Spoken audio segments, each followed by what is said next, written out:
I'd been working nights at Carlsbad Caverns for 11 months when things started getting weird. Not that the job was ever exactly normal. You spend enough time 750 feet underground, and everything starts feeling a little off. But I'm getting ahead of myself. The shift was simple enough on paper. I came in around 4 in the afternoon, helped with the last tours of the day, guided groups through the big room until sunset. That part was fine. The big room's massive, bigger than 6 football fields, and even after almost a year I still found new formations to look at.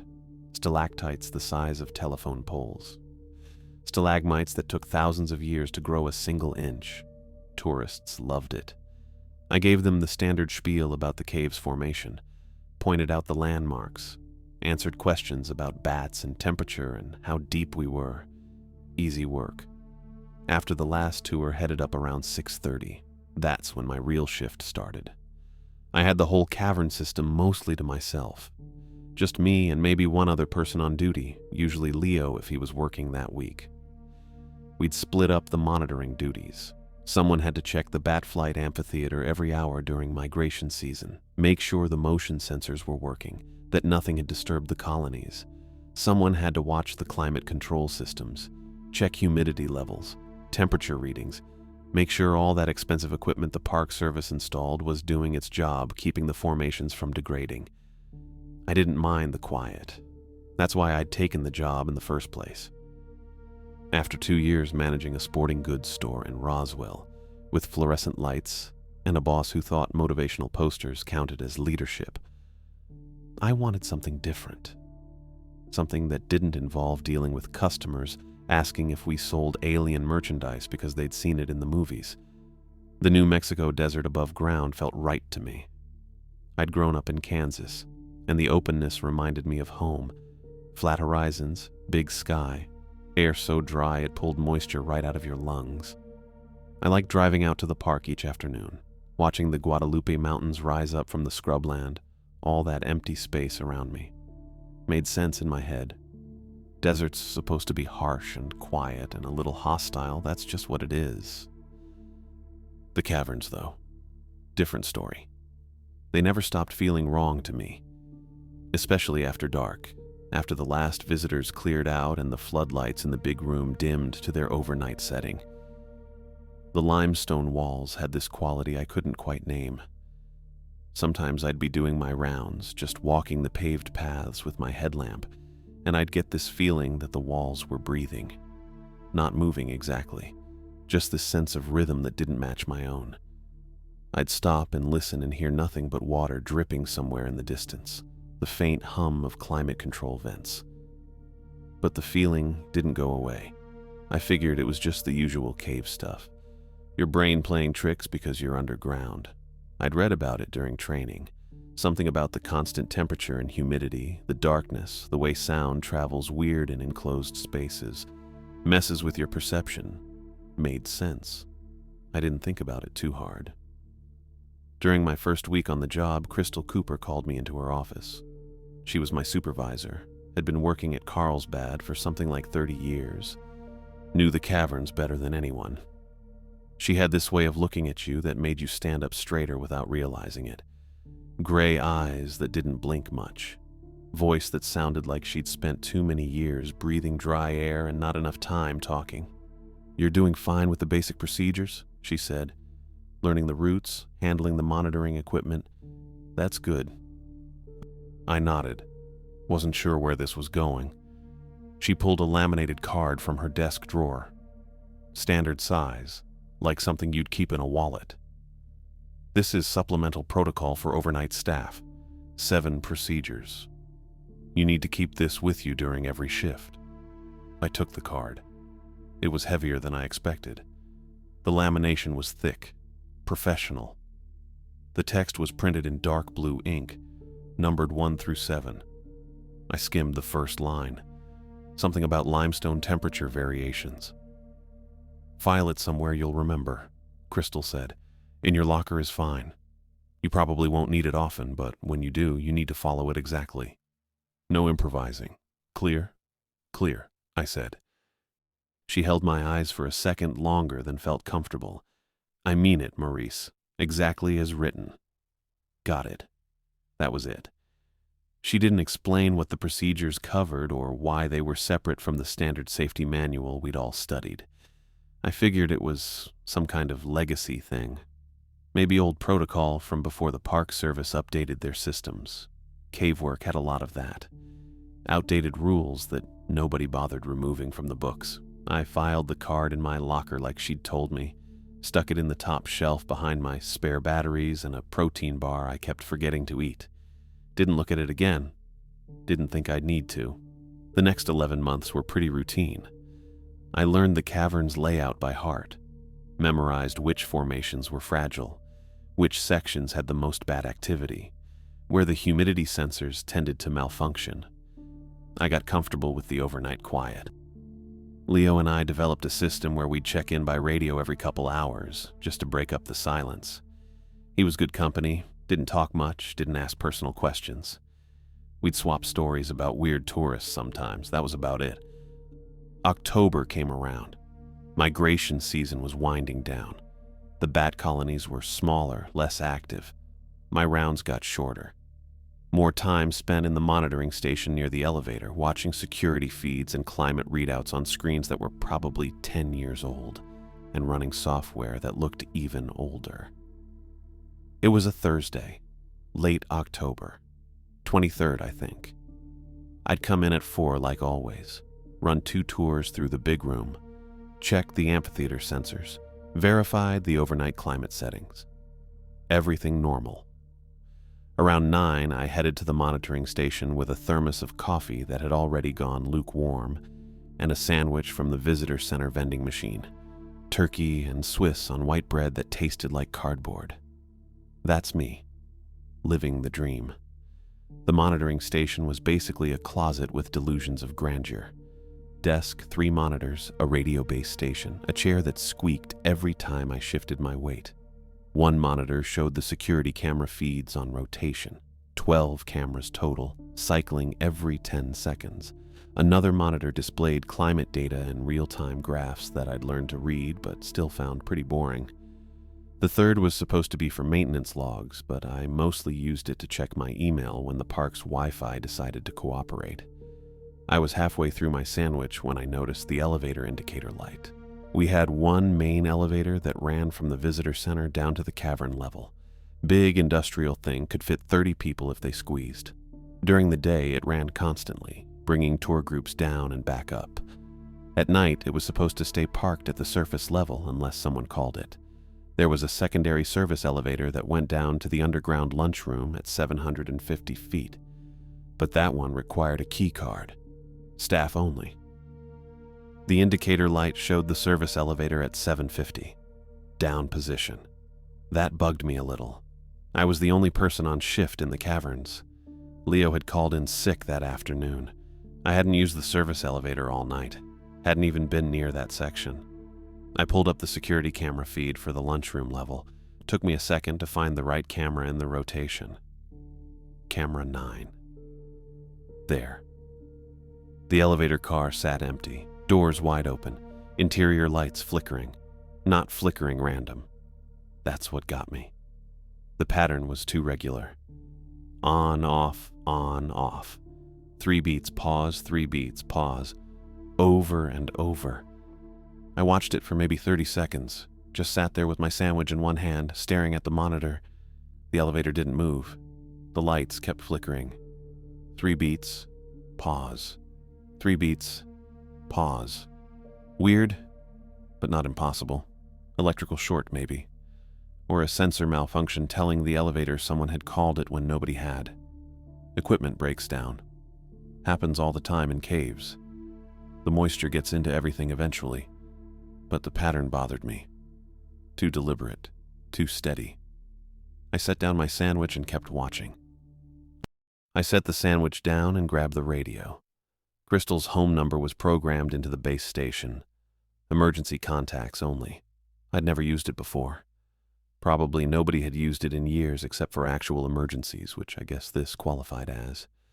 Flickering elevator lights in a deliberate pattern with nobody down here but me, and the door standing open when it should have been closed. The radio clicked through. Took maybe 4 rings. Cooper. Her voice came through scratchy with that faint Louisiana drawl she had, but sharper than usual, alert. She didn't sound like someone who'd been asleep. "Hey, it's Maurice. Sorry to call this late." "What's wrong?" Not a question. Statement. I told her about the elevator. Service level 750, doors open, lights flickering in a pattern. 3 beats, pause, 3 beats. Nobody else on shift tonight because Leo called in sick. I kept my voice steady, just reporting facts. Silence on the other end. Long enough, I thought maybe the connection dropped. "Crystal? I'm here." That edge in her voice got sharper, urgent but controlled, which somehow made it worse.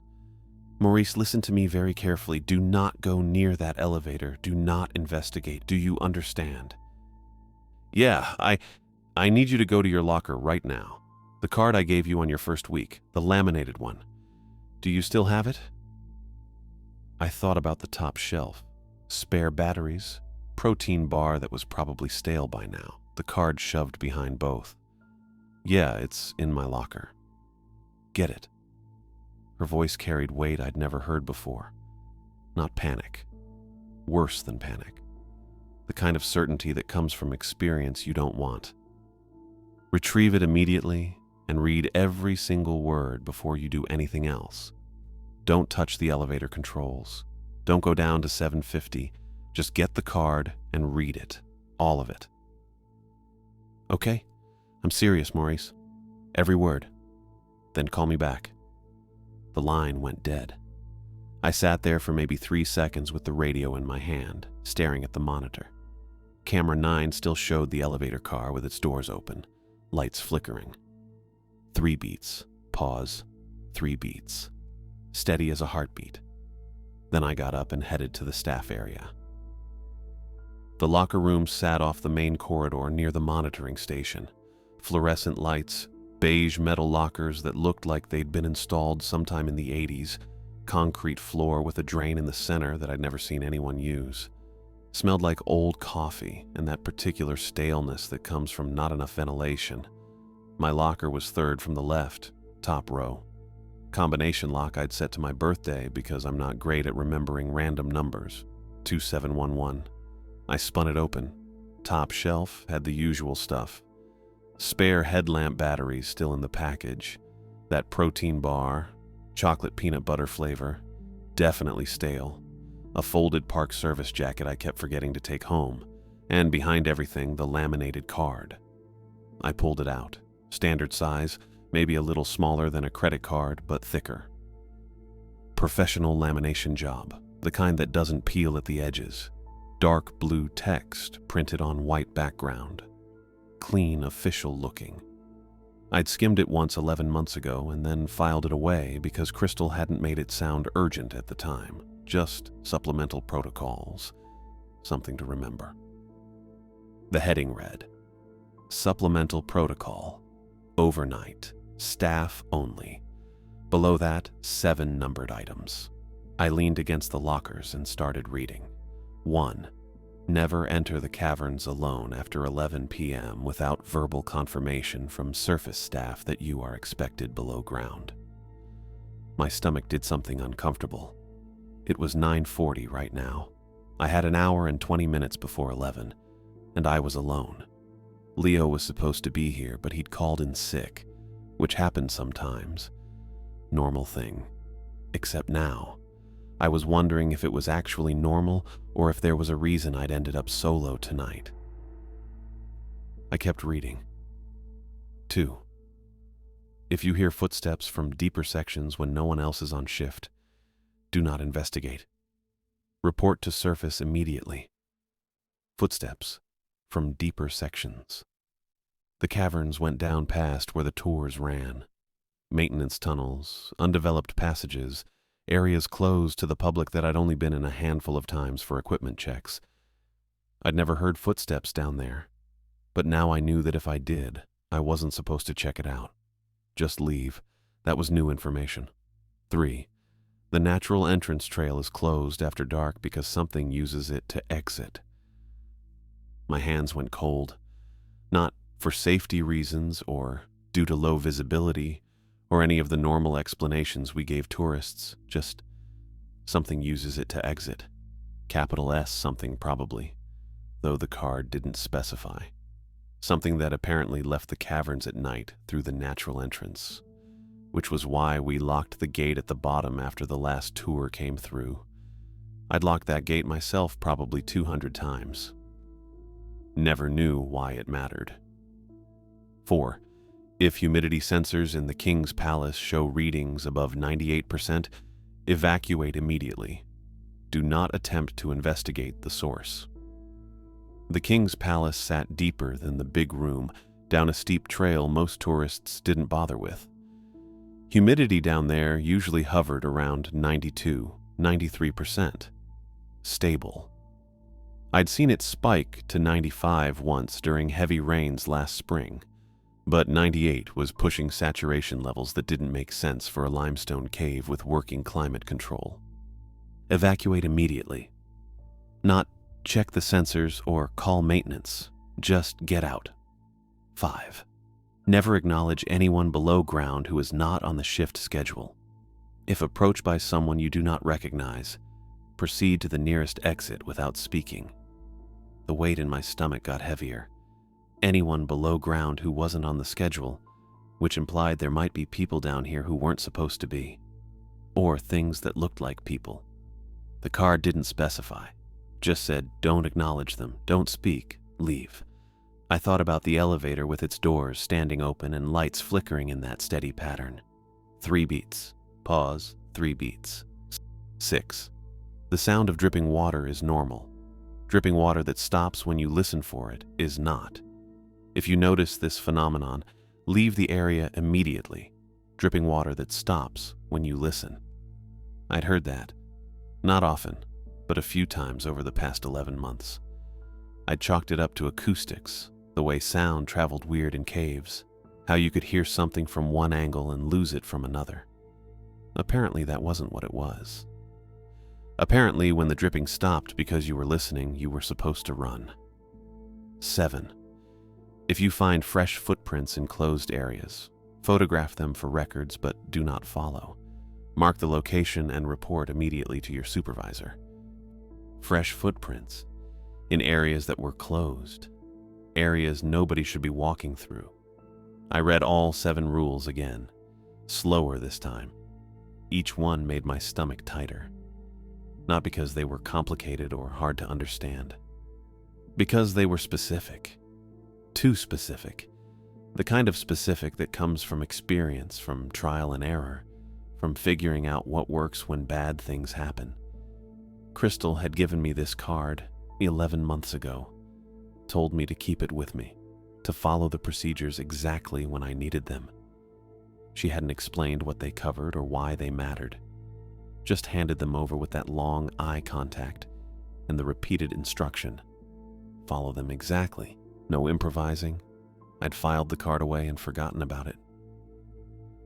For 11 months I'd been working overnight shifts in these caverns, alone or with Leo, walking through sections where something apparently left footprints, where dripping water stopped when you listened, where people who weren't on the schedule might approach you.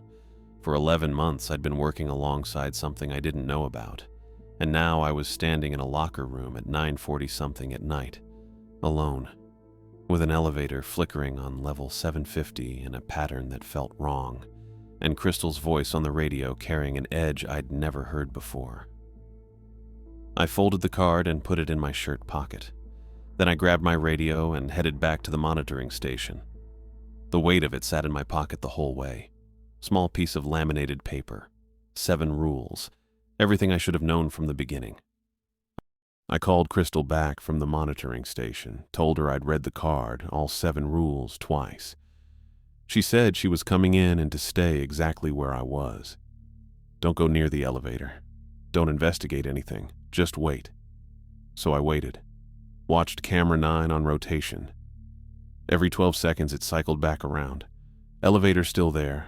Doors still open. Lights still flickering in that 3-beat pattern. I counted it out a few times. 3 beats. Pause. 3 beats. Pause. Too steady to be random, too deliberate to be a short. I didn't touch my sandwich again.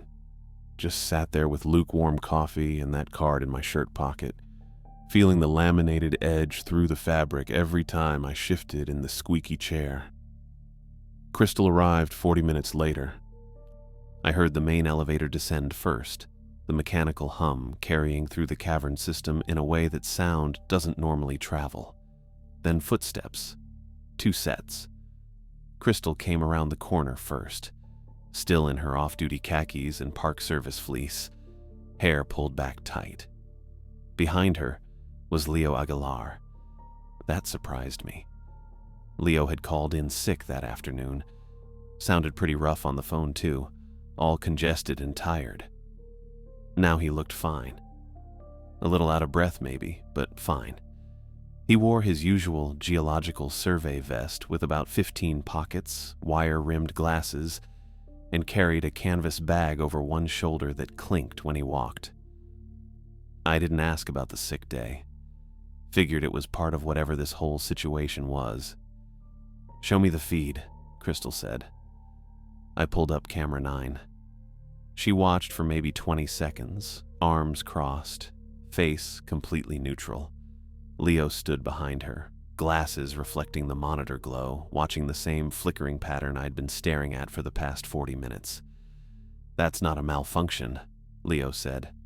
His voice had a slight Texas border accent, slow and methodical. "Equipment doesn't fail in patterns." "I know," Crystal said. She turned to me. Those gray eyes didn't blink much. "You read all 7 protocols?" "Twice." "Good." She glanced at Leo, then back to me. "Maurice, Leo's going to explain some background. You're going to listen. Don't interrupt, don't ask questions yet. Just listen. Understand?" I nodded. Leo set his bag down on the desk. The clinking sound was glass on glass. Bottles, maybe. He pulled out the spare chair from against the wall, the one without the squeak, and sat down facing me. Crystal stayed standing. "The caverns go deeper than the public tours," Leo said. "A lot deeper. We've got the big room at 750 feet, King's Palace around 830, some smaller sections that push down to maybe 900. That's what's on the maps. That's what tourists see." He paused, making sure I was following. I was. In the 70s, the Park Service funded a full geological survey, wanted to map everything, find all the passages, document the whole system, standard stuff. They brought in a team from the USGS, 5 people, geologists, spelunkers, the works, professional crew. Leo took off his glasses and cleaned them on his shirt, put them back on. They went down past the developed sections, found passages that kept going, tight squeezes, vertical drops, chambers we didn't know existed. Kept mapping for about 6 weeks. Then, on their last scheduled descent, something went wrong. Crystal shifted her weight, didn't say anything. "They came back up," Leo continued. 4 of them. Should have been 5. My coffee had gone completely cold. I didn't touch it. The missing geologist was a woman named Winterwood. 34 years old, experienced, smart. She'd done surveys in Kentucky, New Mexico, all over the Southwest. Knew what she was doing. Leo's voice stayed even, factual. The other 4 team members said she'd been right behind them in a passage called the Devil's Spring. It's a narrow section about 1,100 feet down, past anything on the public maps. They were coming back up, single file, headlamps on. When they reached the junction chamber and counted off, Winter wasn't there. He paused again, let that sit. They went back down immediately, searched for 6 hours, found nothing. No trace, no gear, no footprints in the mud where there should have been footprints. It was like she just stopped existing halfway through a tunnel. I thought about Protocol 7, fresh footprints in closed areas. Don't follow them. The Park Service brought in search and rescue, Leo said. Spent 2 weeks combing every mapped passage, every chamber, every crawl space they could access. Nothing. Winterwood was just gone. Crystal finally spoke. 2 weeks and 3 days after she disappeared, I came in for my morning shift. This was 1976. I was 25. I'd been working here about 2 years. Her voice had that dry edge, affected by desert air and limited conversation, or maybe just by telling this story. Winter was sitting in the gift shop, Crystal said, in one of those plastic chairs by the postcard rack, still wearing her survey gear, boots caked in mud, headlamp still strapped to her helmet, just sitting there. Was she hurt? I asked, then remembered I wasn't supposed to interrupt. Crystal didn't seem to mind. No, not a scratch, not dehydrated, not hypothermic. Physically, she was fine. But she wouldn't talk, wouldn't explain where she'd been, wouldn't even confirm her own name at first. We called paramedics, park rangers, the whole response team. She let them check her vitals, let them take her to the hospital in Carlsbad, stayed there for observation for 3 days. Then she resigned, wrote a 1-sentence letter, and quit. She never explained what happened, I asked. Never, Leo said. Not to the Park Service, not to her teammates, not to anyone. The other 4 geologists tried to talk to her. She refused to see them, refused to discuss the survey at all. She moved back east somewhere. Ohio, I think. Worked in an office. Died in 2019. I did the math. That was just last year, 5 months ago. After Winter came back, the Park Service sealed the deep passages, Leo continued. Welded steel gates across the access points, posted them as closed for safety reasons. Officially, it was because of structural instability. Unofficially, he trailed off. Unofficially, something down there took Winter for 2 weeks and brought her back wrong, Crystal finished. And the Park Service decided we didn't need to know what. The monitoring station felt smaller. The 3 screens glowed. Camera 9 cycled back around. Elevator still flickering. The protocols you read, Crystal said, those were written after Winter. Started as informal guidelines, things the overnight staff noticed and passed down. Got formalized in the 90s when I became supervisor. They're based on experience. Real events. Things that happened to real people working real shifts. Protocol 2. Footsteps from deeper sections when no one else is on shift. Protocol 5. Never acknowledge anyone below ground who isn't on the shift schedule. I touched the card in my pocket through my shirt. The elevator, I said. You said something called it? Leo nodded. The service elevator doesn't run on a normal call system. It requires a key card, physical contact. You swipe the card, you press the button, the car moves. There's no remote access, no wireless system, no way to call it from below without being physically at a call station. How many call stations are there? 3. Surface level, lunchroom level at 750, and maintenance access at 900. And nobody's down there. Nobody living, Crystal said. That hung in the air for a second. The climate control vents hummed. Water dripped somewhere distant. Something at one of those stations called the elevator, Leo said. Swiped a card, pressed a button, called the car down. Then got in or didn't. We don't know. But the doors are open and the lights are signaling. Signaling what? We don't know that either, Crystal said. But it's not random. 3 beats, pause, 3 beats. That's communication. That's intention. I looked at the monitor. 3 beats, pause, 3 beats. What do we do? I asked. Crystal and Leo exchanged a look, some kind of unspoken conversation I wasn't part of. We go down, Crystal said. Natural entrance trail. There's a junction about 300 feet in that connects to a service passage. We can access the deep sections from there without using the elevator. Why would we do that? It came out more direct than I meant. Because if something called the elevator, it's moving, Leo said. And if it's moving, we need to know where it's going. He stood up, shouldered his canvas bag. The bottles clinked again. I caught a glimpse inside when he adjusted the strap. Salt. Mason jars full of salt. Maybe 6 of them. Crystal checked her watch. It's 10:38. We've got time before the shift change threshold. Maurice, grab your gear. Headlamp, radio, water. We're going down. I stood up. The chair squeaked one last time. Stay close, Crystal said. Don't wander off. Don't investigate anything on your own. If we tell you to run, you run. Understand? Yeah. Say it back. Stay close. Don't wander. Run if you tell me to. Good. We headed for the natural entrance trail. The natural entrance is the original way into the caverns. Before they built the elevator in the 50s, everyone walked down. It's a paved switchback trail that descends about 750 feet over the course of 1.25 miles, steep in places, railings on both sides.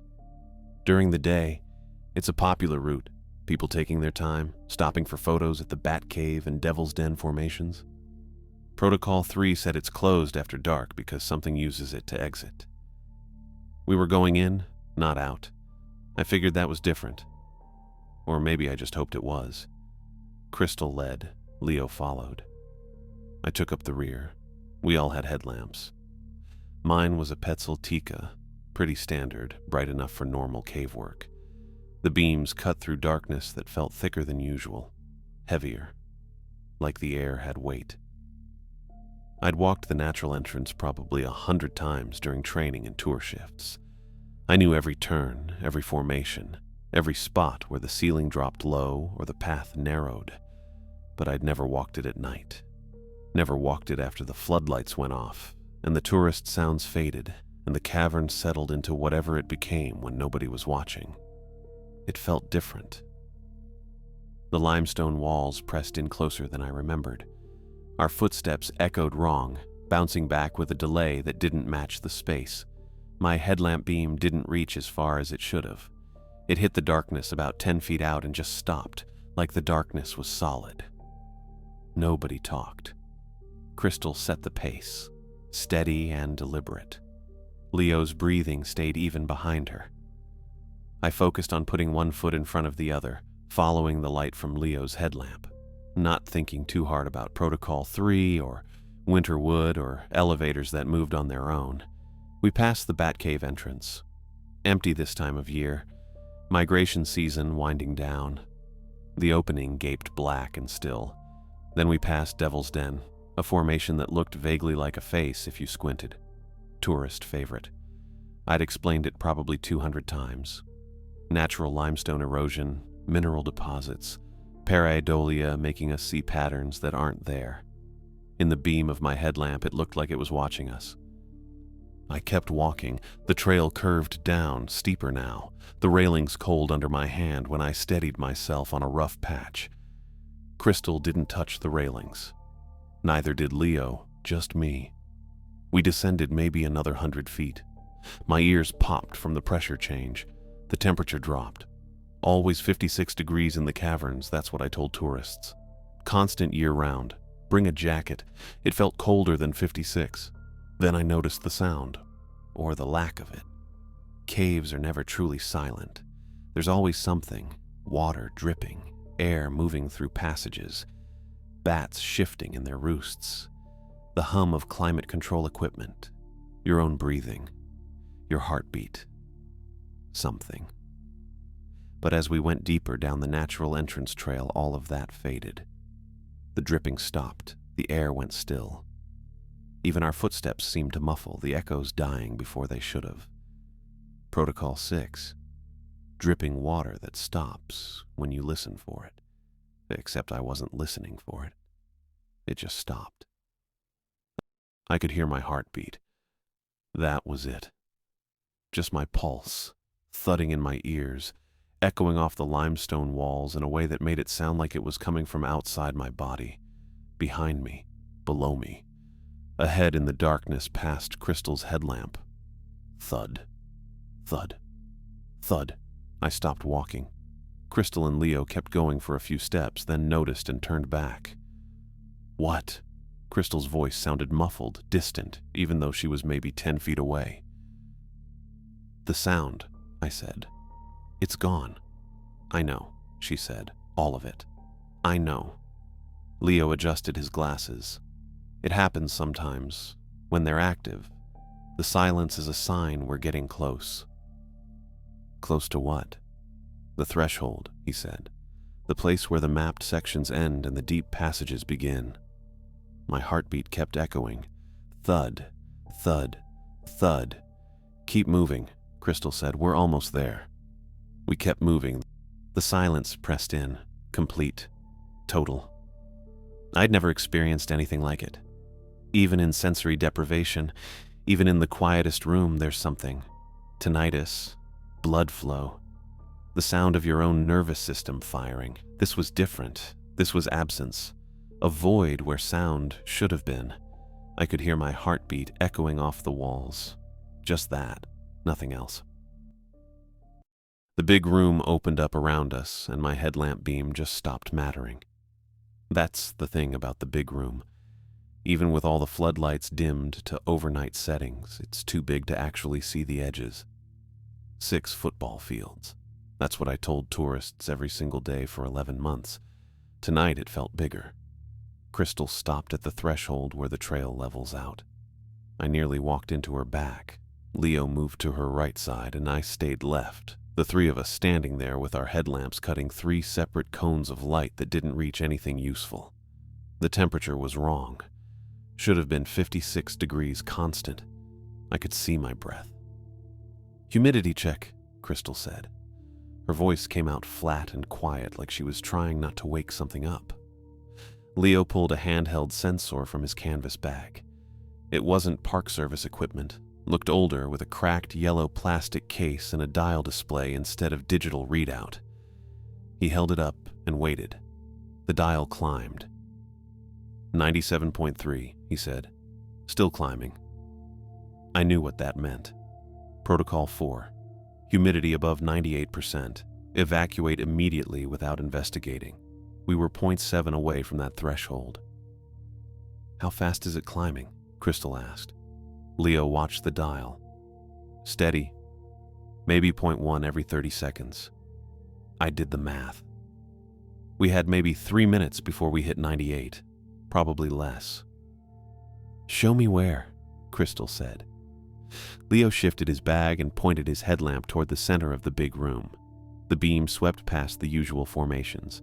Twin domes on the left, Rock of Ages straight ahead, the ceiling somewhere up there in the dark where I couldn't see it. Then his light stopped on the bottomless pit. I'd walked past the bottomless pit hundreds of times, literally hundreds.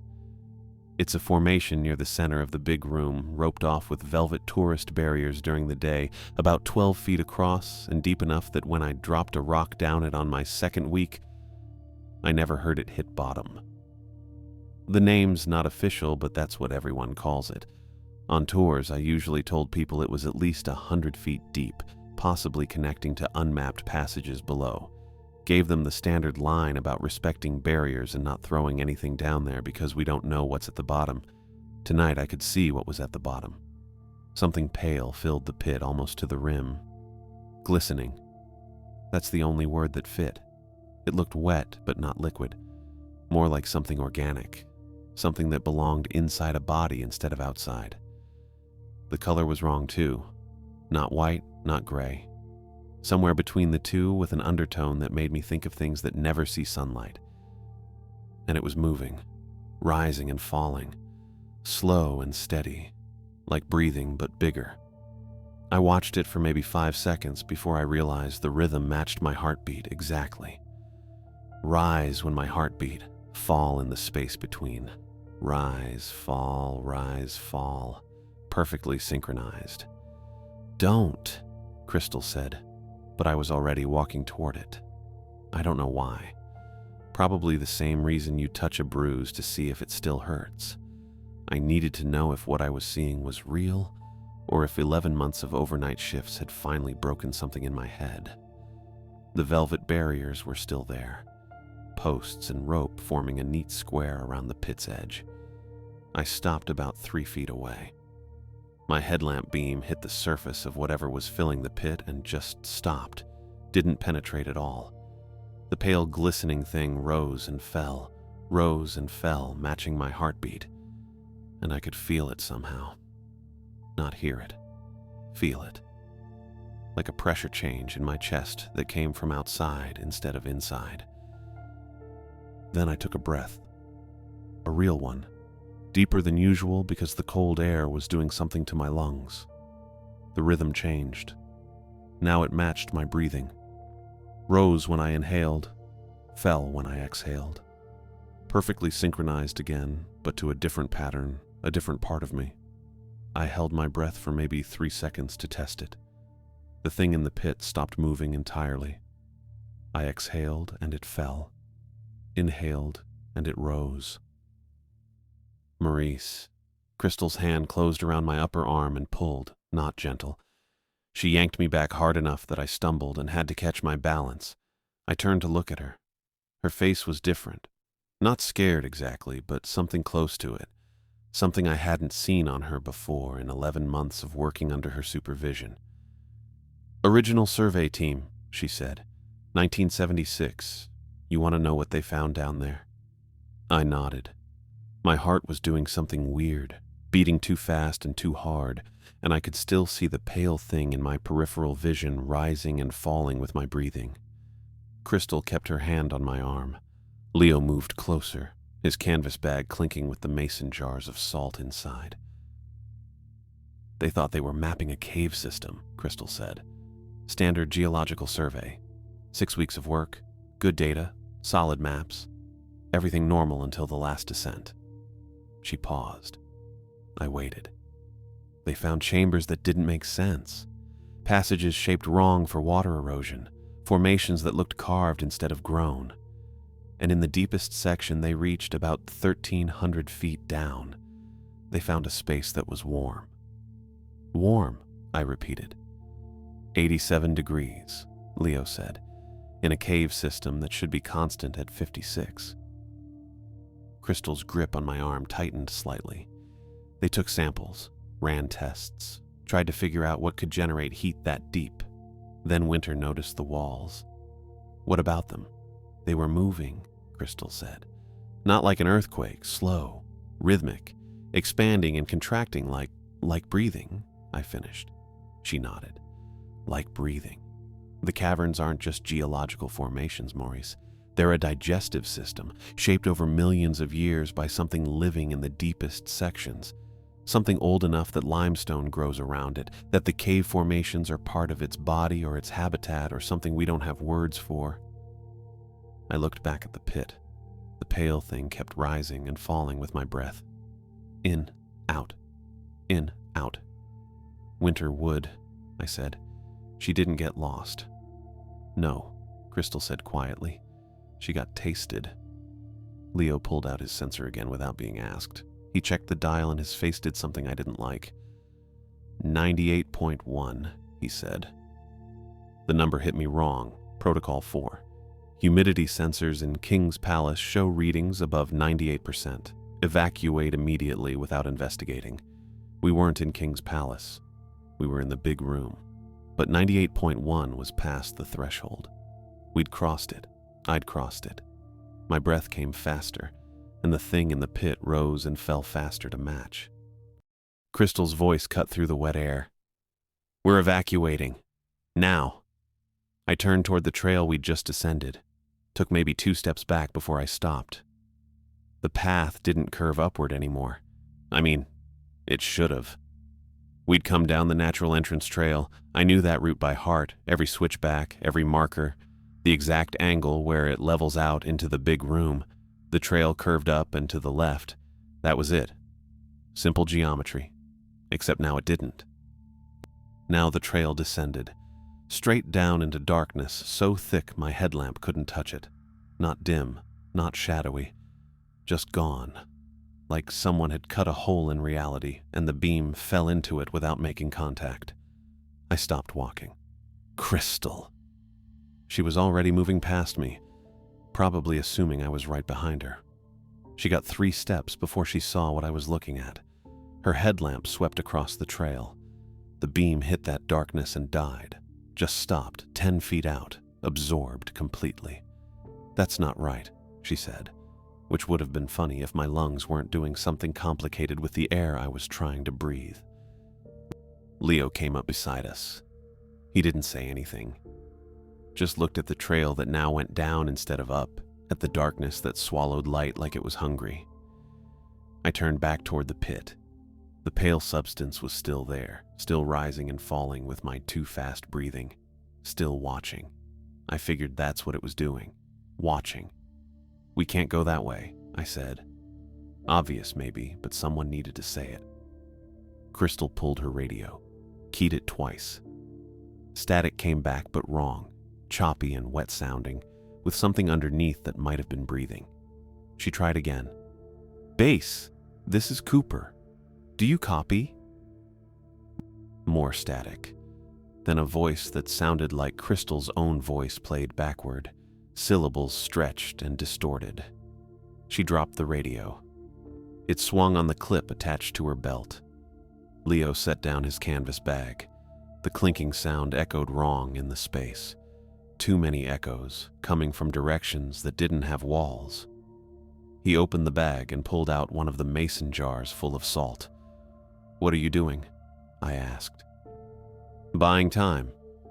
He unscrewed the lid. The salt inside was coarse, grayish white, the kind you'd use for de-icing roads. He walked toward the darkness, stopped about 5 feet from where the trail started its impossible descent, and poured a line across the entire width. The salt hit the stone in a steady stream. White line maybe 2 inches wide, unbroken from the left wall to the right railing. The darkness pulled back. Not much, just a few inches, like something had touched a hot stove and jerked away. And for maybe 3 seconds, I could see the trail the way it should be, curving up and to the left, paved switchbacks, metal railings, the same path we'd walked down 20 minutes ago. Then the darkness surged forward again. It hit the salt line and stopped. Didn't cross it, but it pressed against the barrier like water against a dam. And I could see the salt crystals starting to dissolve where the darkness touched them. Slow, but steady. The white line was turning gray at the edges. "That won't hold long," Leo said. He was already opening a second jar. I looked at the dissolving salt. Looked at the thing in the pit that matched my breathing. Looked at Crystal, who was staring at the blocked trail with an expression I'd never seen on her face before. Not quite fear. More like the face you make when you realize you made a mistake and people might die because of it. And I remembered Rule 3. The natural entrance trail is closed after dark because something uses it to exit, not enter. Exit. My brain did something it's pretty good at. Connected dots I didn't know were related. The thing uses the trail to exit, after dark, every night probably, which means it goes somewhere, up, out, to the surface, to feed. That's what Crystal had said, right? The caverns were a digestive system, which meant something was eating.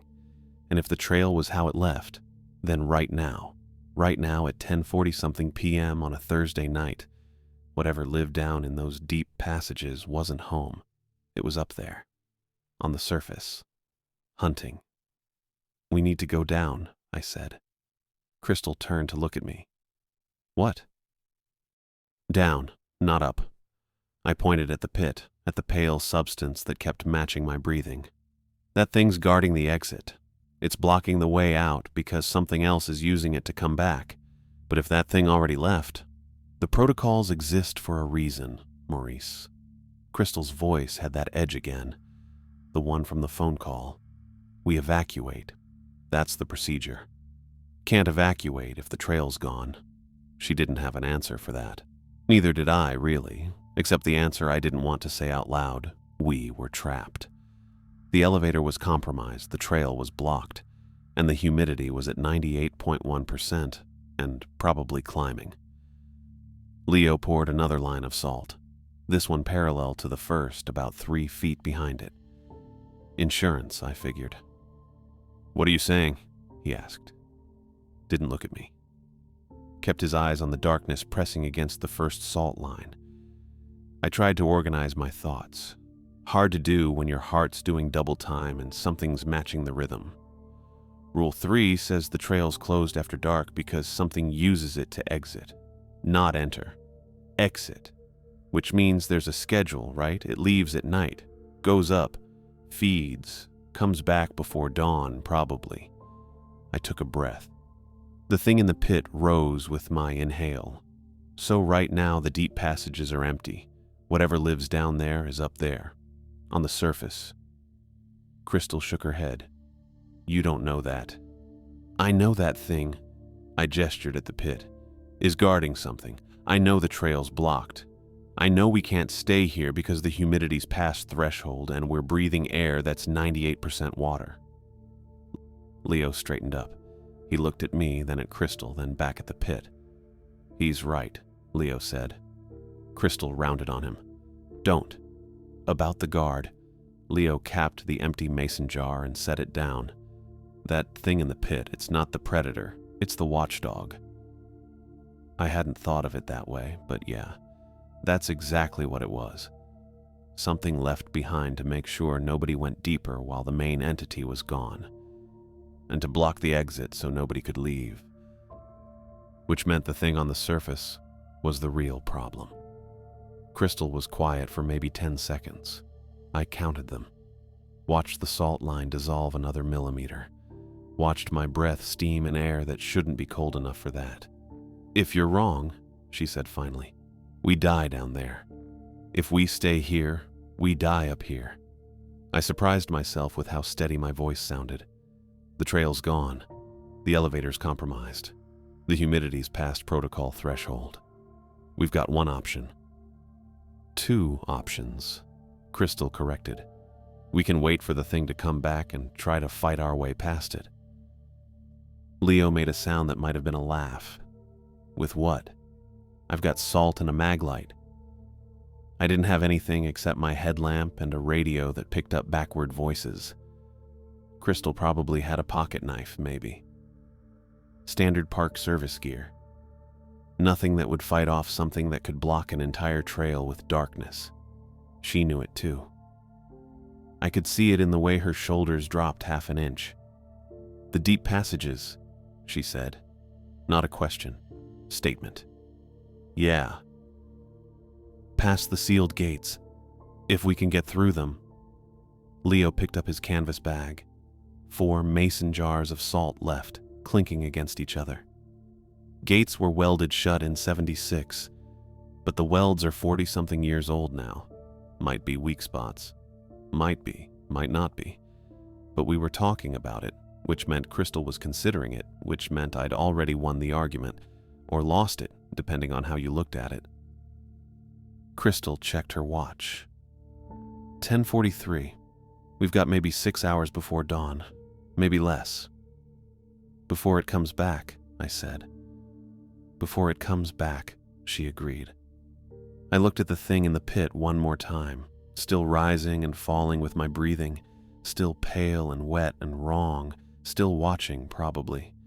I made myself breathe slower, deeper, steady. The thing matched me. Rose and fell like a lung, like it was teaching me something. Crystal walked past me, heading toward the far side of the big room. Away from the natural entrance, away from the bottomless pit and the thing inside it, toward the back passages that led to King's Palace, and past that to the sections marked on the old maps, and past those to the sections that weren't marked at all. Leo followed her. I took one more look at the blocked trail, at the darkness eating through the salt line, at the space where the exit should be. Then I followed them both. We were going down. Into passages that shouldn't exist, past gates that were sealed for a reason, into spaces where winter wood got tasted and came back wrong. And somewhere above us, on the surface, something that used the natural entrance trail was hunting in the October night. I kept my headlamp pointed forward, kept walking, tried not to think about what we'd find in the deep sections or what would happen if we were still down there when the predator came home. We went down for 20 minutes, I know it was 20 minutes because I checked my watch at the start, 10:48, and again when we reached the door, 11:08. But the passages we moved through didn't match anything on the maps I'd memorized over 11 months. The King's Palace section should have ended at 830 feet. We kept going. Leo led. He'd stop every 50 feet or so, set down his canvas bag, pull out a jar of salt, and pour a line across the passage behind us, left wall to right wall, unbroken. The salt looked gray under our headlamps instead of white. Leo didn't explain why he was marking our route. Crystal didn't ask. I figured it out after the third line. We were making sure we could find our way back, that the passages wouldn't rearrange themselves while we were down here. The walls changed as we descended. At first, they still looked like normal limestone, the same beige-gray formations I'd seen every shift for almost a year. Stalactites hung from the ceiling in the usual places. Flowstone covered the walls in the standard frozen waterfall patterns. Then we passed some invisible threshold and everything looked wrong. The stalactites grew at angles that didn't follow gravity. Some pointed sideways. A few curved upward. The flowstone had textures that reminded me of something organic, not like frozen water, like skin that had calcified over millions of years. Crystal's headlamp swept across a formation that looked exactly like a rib cage. Huge, maybe 15 feet tall. The ribs curved down from the ceiling and disappeared into the floor. Limestone covered them, but I could see the structure underneath, the spaces between ribs. "Keep moving," Crystal said. We kept moving. The temperature dropped. I could see my breath again. My ears popped twice from pressure changes that shouldn't happen this far down. The caverns were supposed to stay constant, 56 degrees, stable pressure, predictable. These passages felt like we were entering something's body, going deeper into a throat. Leo poured another salt line.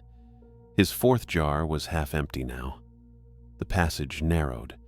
We had to turn sideways to squeeze through a section where the walls pressed close enough that I felt limestone against my chest and back simultaneously.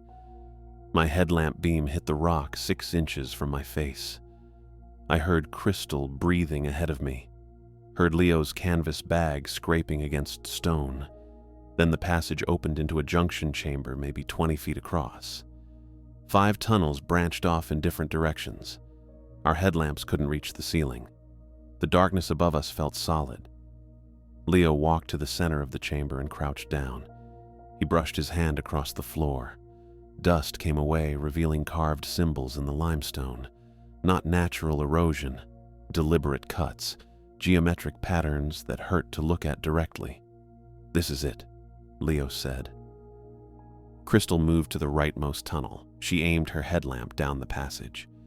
The beam died after 10 feet, but I could see something metallic reflecting the light at the edge of visibility. We walked toward it, single file. The tunnel sloped down at maybe 15 degrees. My boots scraped on stone that felt smoother than it should, worn down by something passing through repeatedly over decades or centuries. The steel door appeared in our headlamp beams. It filled the entire passage, floor to ceiling, wall to wall. Heavy industrial construction, the kind of door you'd see on a bank vault. Dark gray metal with rivets along the edges and a wheel lock mechanism in the center. The 1971 Park Service insignia was welded to the upper right corner, the arrowhead logo with National Park Service text and Department of the Interior underneath. Below the insignia, someone had welded a steel plate with engraved text, "Deep Survey Access, Authorized Personnel Only, Sealed by Order 3/4/76. March 4th, 1976. 3 weeks after Winterwood came back. Leo set down his bag and examined the welds along the door's edges. He ran his fingers across the seams where steel met limestone. "They did a good job," he said, "but 43 years is a long time." Crystal pulled a multi-tool from her belt. Leo produced a pry bar from his bag. I hadn't noticed it before, too focused on the salt jars. They worked together at the bottom right corner where the weld looked thinnest. Metal scraped against metal. The sound echoed wrong in the confined space. I stood back and watched. My job was apparently to be the person who didn't know what he was doing. That's me. The weld cracked after maybe 2 minutes. A gap appeared, just half an inch. Cold air rushed through from the other side. Not the constant 56 degrees, actually cold, maybe 40 degrees. I could smell something underneath the usual cave smell of wet limestone and minerals. Something organic. Decay, but old, ancient. Leo wedged the pry bar deeper. The gap widened to 3 inches, 6 inches. Crystal grabbed the edge of the door and pulled. I moved forward and grabbed it too. The metal was freezing against my palms. We pulled together. The door groaned and shifted. More welds snapped. The gap became a foot wide enough to squeeze through. Leo went first. He turned sideways and slipped through the opening, his canvas bag scraping against the door frame. His headlamp beam swept across whatever was on the other side. I heard him exhale slowly. "Clear," he said. Crystal went next, then me. The space beyond the door was small, maybe 8 feet by 10 feet, a dead-end chamber carved into the limestone. Not natural formation. The walls were too flat, the corners too precise. Someone had excavated this space deliberately. Along the left wall, steel shelving units held equipment from the 70s. I recognized some of it from old photos. Survey gear, core sample containers, obsolete measuring instruments with analog dials and cracked rubber casings. Everything was covered in a thin layer of limestone dust. On the right wall, someone had bolted a metal desk to the floor. Standard government issue from 40-plus years ago. Gray steel with a single drawer. A folding chair sat in front of it. Papers covered the desk surface. Crystal walked to the desk. Her headlamp illuminated notebook pages, hand-drawn maps, technical diagrams, data tables. Everything was written in blue ink. Neat handwriting, small and precise. I moved closer and read the name at the top of the nearest page. Winterwood, survey log, day 41, 2/12/76. February 12th, 1976. The day before, she disappeared. I picked up the page. The paper felt brittle and cold.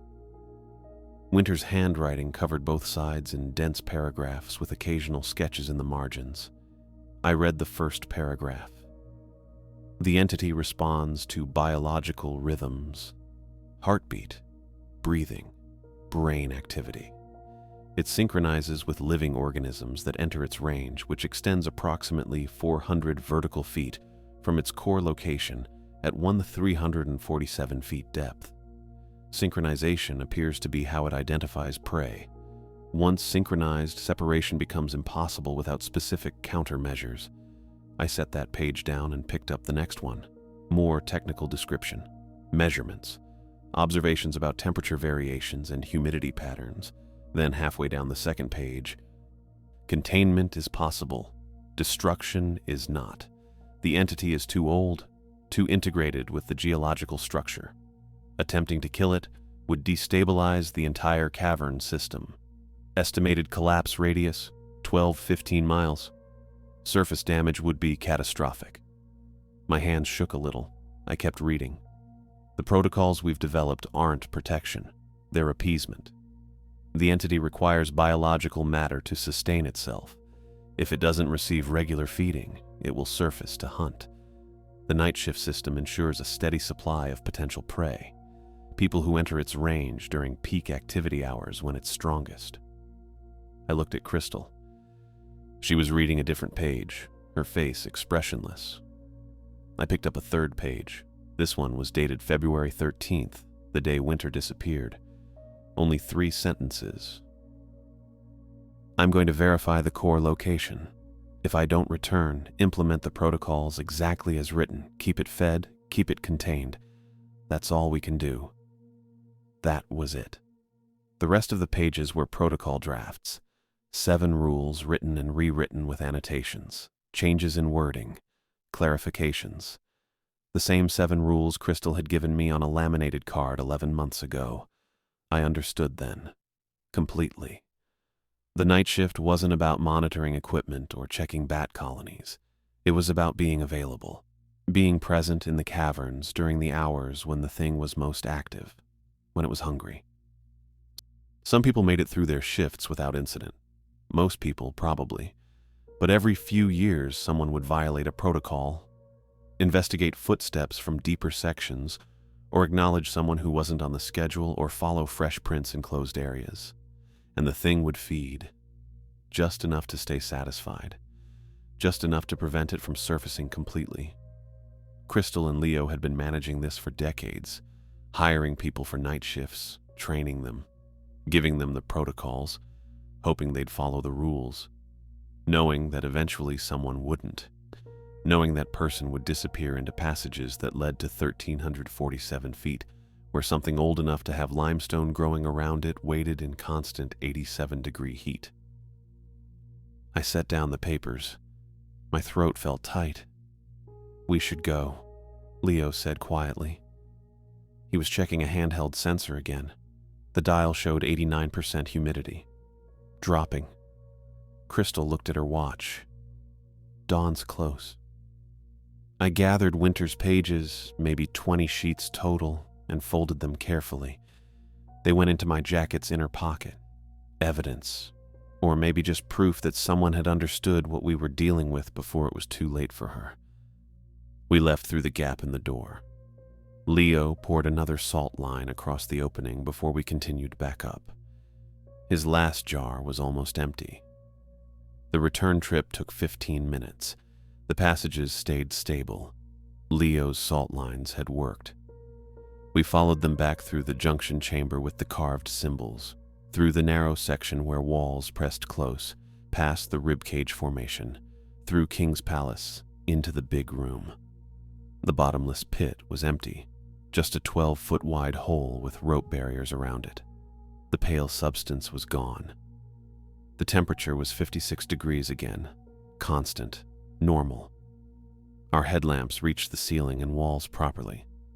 Sound traveled the way it was supposed to. The natural entrance trail curved upward correctly, switchbacks and metal railings leading to the surface. We climbed in silence. My legs burned from the ascent. My watch showed 6:32 a.m. when we were halfway up. Gray light filtered down from the entrance above.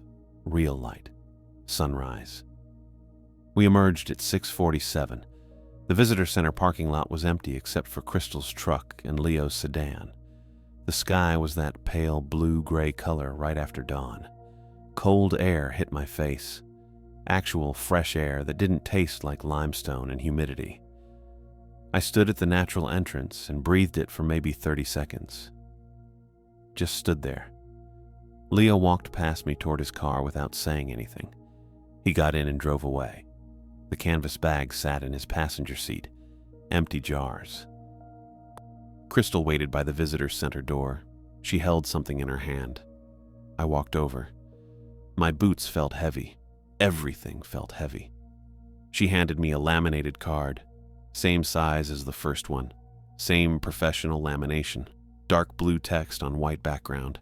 The title read, Supplemental Protocol, Overnight Staff Only, Revised. 12 rules instead of 7. I read each one carefully. Rules 1 through 7 were identical to the original card. The 5 new ones started at number 8. 8. If humidity drops below 90% before dawn, the entity has returned to dormancy. Proceed with standard shift duties. 9. The service elevator may be called by the entity or its proxies. Never investigate without backup and salt lines. 10. Chambers past the 1976 seal are off limits except during containment verification, which occurs every 15 years on February 13th. 11. Winterwood's protocols must be maintained exactly. Deviation results in termination and potential loss of containment. 12. Night shift assignments are permanent. Personnel who reach deep sections cannot be reassigned to day shifts. You are now part of the contract. I read number 12 twice. Crystal's gray eyes didn't blink. You understand? I understood. The protocols weren't guidelines. They were a contract.